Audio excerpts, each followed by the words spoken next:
ఇప్పుడు మనం 2024వ సంవత్సరం నూతన సంవత్సరం ద్వాదశ రాశుల్లో 7వ రాశి తులారాశి వారి జ్యోతిష్యం భూత భవిష్యత్తు వర్ధమానం చూస్తున్నామండి. మన జానకిరామ్ని అడిగి వారి జాతకం గోచార ఫలితం ఎలా ఉందో, గ్రహ కలాయిక ఎలా ఉందో చూద్దామండి. జానకి రామ్ తులారాశి వారి జ్యోతిష్యం ప్రయత్న శాస్త్రం చదువు విద్య ఉద్యోగం వ్యాపారం పర్సనల్ లైఫ్ కళ్యాణ యోగంది, అనుకున్న పనిది, చదువు విద్య యోగబలంది, వ్యాపార విషయంది, రాజకీయ రంగంది, నమ్మిన పనిది, గృహ నిర్మాణంది, స్థలం తీసుకునేది, అమ్మేది, బిజినెస్ది, విదేశానంది, అనుకున్న పనిది, సంతాన విషయంది, కుటుంబ విషయంది ఎలా ఉంది చూడు.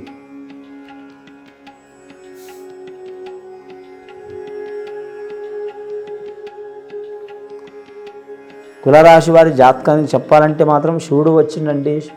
శివుడాజ్ఞ లేనిది చీమైన కుట్టదన్నట్టు పరమేశ్వరుడు వచ్చిండు వారి జాతక బలంలా. అలాగే వారి జాతకంలో వచ్చిండు శ్రీకృష్ణుడు వచ్చిండు, అన్నిటికీ సూత్రధారి మురళీకృష్ణుడు వచ్చిండు. అలాగే మాత్రం దేవదేవుళ్ళకి అధిపతి విఘ్నేశ్వరుడు వినాయకుడు వచ్చిండు.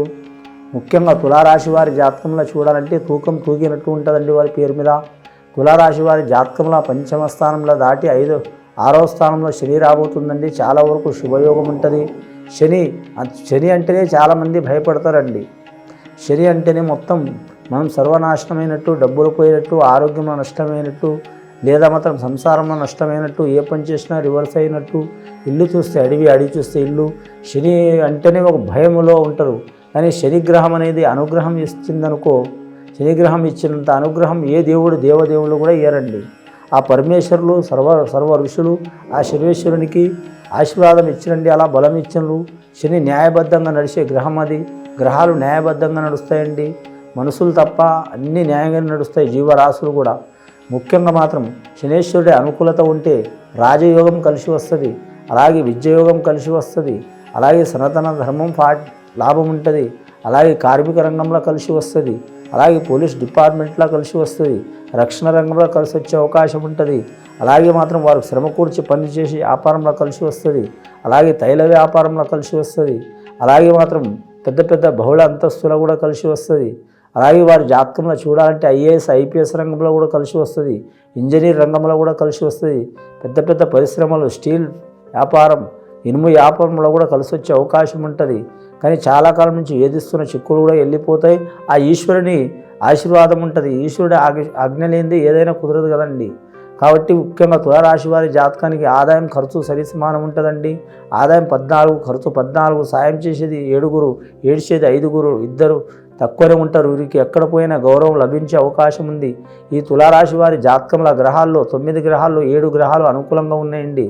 మరి జాతకానికి గురుగ్రహం, రాహుగ్రహం, కేతుగ్రహం, శనిగ్రహం, శుక్రగ్రహం, అలాగే వీరి జాతకానికి బుధగ్రహం, చంద్రగ్రహం మంచిగా ఉన్నది.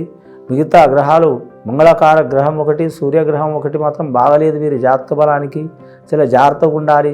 చంద్రగ్రహ బలం ఈ 3 గ్రహాలు మంచిగా లేవు. కళ్యాణ విషయంలో అయితే మాత్రం తప్పకుండా మంచి ఫలితాలు కనబడతాయండి. గత కొన్ని సంవత్సరాల నుంచి కళ్యాణం కాలేని వారు, వివాహం అయిన వారు, వివాహమై తప్పిన వారు, వివాహమై దూరమైన వారు, వివాహ విషయంలో సందేహాలు, చిక్కులు, చికాకులు ఉన్నవారు, కొన్ని సంవత్సరాల తరబడి రాముడు ఒక దిక్కు సీత ఒక దిక్కు ఉన్నవారు, సంతానం ఛిద్రమైన వారు దగ్గరయ్యే అవకాశం ఉంది. ప్రయత్నం చేయాలండి. మేము జ్యోతిష్యం చెప్తే జరగదు, మీరు ప్రయత్నం చేస్తే తప్పకుండా జరిగే అవకాశం ఉంది. అలాగే మాత్రం గవర్నమెంట్ పరంగా మాత్రం రుణాలు పొందాలనుకునే వారికి తప్పకుండా మంచి ఫలితం లభిస్తుంది. కోర్టు కేసుల నుంచి మాత్రం ఫలితం పొందాలనుకునే వారు కూడా మంచి యోగ బలాలు అవుతాయి. ఇంకోటి వీరి జాతక బలంలో చూడాలంటే విశాఖ నక్షత్రం వారికి ఇబ్బందులు తప్పవండి, జాగ్రత్తగా ఉండాలి. విశాఖ నక్షత్రం వారు ఖచ్చితంగా మాత్రం ఎవరికి పూజ చేసినా చేయకపోయినా శనేశ్వరుడికి పూజ చేయాలండి, ఆరాధన చేయాలి. అలాగే స్వాతి నక్షత్రం వారికి వస్తుందండి. రాహువుకు అధిపతి కనకదుర్గమ్మ. ఖచ్చితంగా వారు రాహుగ్రహాన్ని పూజ చేయటం, కనకదుర్గమ్మని పూజ చేయటం చాలా మంచిది. కంచి కామాక్షి, మధుర మీనాక్షి, రాజరాజేశ్వరి దేవత, మహంకాళి మాత, లేదా ఏ అమ్మవారైనా సరే, సాత్విక దేవతలైనా సరే, లేకుంటే మాత్రం శక్తిగల దేవతలైనా సరే అమ్మవార్లకు పూజ చేయాలి. రాహుకాలం ఘడియలో చేయాలండి. చేస్తే చాలా మంచిది. ముఖ్యంగా దక్షిణ దిశ, ఉత్తర దిశ మంచిది వీరి జాతక బలంగా. 3వ నక్షత్రం చిత్రా నక్షత్రం స్వభావం చిత్ర విచిత్రంగా ఉంటుంది. ఎవరికి అర్థం కాదు వారి జాతకంలో. ఎప్పుడు ఎలా ఉంటుంది ఎవరికి తెలియదు. చిన్నపిల్లల మనస్తత్వం ఉంటుంది. తొందరగా నమ్ముతారు, తొందరగా బాధపడతారు. ఒకసారి రెండుసారి మోసపోతారు, మూడోసారి సస్తుంటే కూడా మాత్రం ఎవరు నమ్మరు. అయిన వారిని నెత్తిన తీసుకోరు, కాని వారిని తీసిపడేరు, అందరూ మనవారే అనుకుంటుంటారు. చిత్రా నక్షత్రం స్త్రీలు అయితే ఇంకా అద్భుతంగా ఉంటుంది. వారి జాతకంలో వివాహ విషయంలో, సంతాన విషయంలో, కుటుంబ విషయంలో కలిసి వచ్చే అవకాశం ఉంది. గృహ నిర్మాణం చేయాలన్నా, కొనాలన్నా, కట్టాలన్నా, తీసుకోవాలన్నా, మార్చాలనుకున్నా కూడా కలిసి వచ్చే అవకాశం ఉంటుంది. పెద్దల ఆస్తి వీరికి తల్లిదండ్రుల ఇల్లు, అత్తమాల ఇల్లు కలిసి రాదండి, సుతా ఇల్లు కలిసి వచ్చే అవకాశం ఉంటుంది. కానీ 2-3 సంవత్సరాల నుంచి వారు గృహ నిర్మాణం చేయటం కానీ, స్థలం తీసుకోవడం కానీ, లేదా కొన్ని శుభకార్యాలు చేయటం కానీ వాయిదాలు పడుతూ వస్తున్నాయి. ఎంత ధనం సంపాదించినా మాత్రం రివర్స్ అవుతుంది. 2020 నుంచి చాలా ఇబ్బందులు వస్తున్నాయి వారికి 3 సంవత్సరాలు. కానీ 2004వ సంవత్సరం మాత్రం ఖచ్చితమైన మంచి ఫలితాలు కలిసి వచ్చే అవకాశం ఉంటుంది. వారు కోరుకున్న జాబ్ కావచ్చు, వృత్తి కావచ్చు తప్పకుండా మాత్రం కలిసి వచ్చే అవకాశం ఉంటుందండి. గవర్నమెంట్ ఉద్యోగస్తుల్లో చూడాలంటే గురుబలం, శనిబలం, రాహుబలం, కేతుబలం ఉంది కాబట్టి ఖచ్చితంగా వారు ఏ డిపార్ట్మెంట్కి సంబంధించిన వారైనా సరే అతి కష్టం మీద అనుకున్నది సాధించే అవకాశం ఉంటుందండి వారి జాతక బలంలో. ముఖ్యంగా వైద్య రంగంలో కలిసి వస్తుంది, అలాగే మాత్రం న్యాయ రంగంలో కూడా కలిసి వస్తుంది, అలాగే మాత్రం రక్షణ రంగం డిపార్ట్మెంట్లో కలిసి వచ్చే అవకాశం ఉంటుంది. అలాగే రెవెన్యూ రంగంలో మాత్రం ఇదివరకు మాత్రం కాలసర్ప దోషం ఉంది కాబట్టి రెవెన్యూ రంగం చాలా వరకు దిగజారిపోయింది. కానీ ఇప్పుడు కలిసి వస్తుంది. రెవెన్యూ రంగం డిపార్ట్మెంట్లో కూడా కలిసి వచ్చే అవకాశం ఉంటుంది. నీటిపారుదల శాఖ రంగంలో కూడా కలిసి వచ్చే అవకాశం ఉంటుంది. రొడ్ల భవనాల శాఖ వారికి కూడా కలిసి వచ్చే అవకాశం ఉంటుంది. రాజకీయ రంగంలో మాత్రం పంచాయతీరాజ్ శాఖలో మాత్రం చాలా వరకు కలిసి వచ్చే అవకాశాలు ఉన్నాయి. రాజకీయ రంగంలో రాబోయే గ్రామీణ ప్రాంతాల్లో సర్పంచ్ ఎలక్షన్లో కూడా కలిసి వచ్చే అవకాశం ఉన్నది. వారి జాతక బలంలా నమ్మిన వారు సహకారం చేసే అవకాశం ఉంది.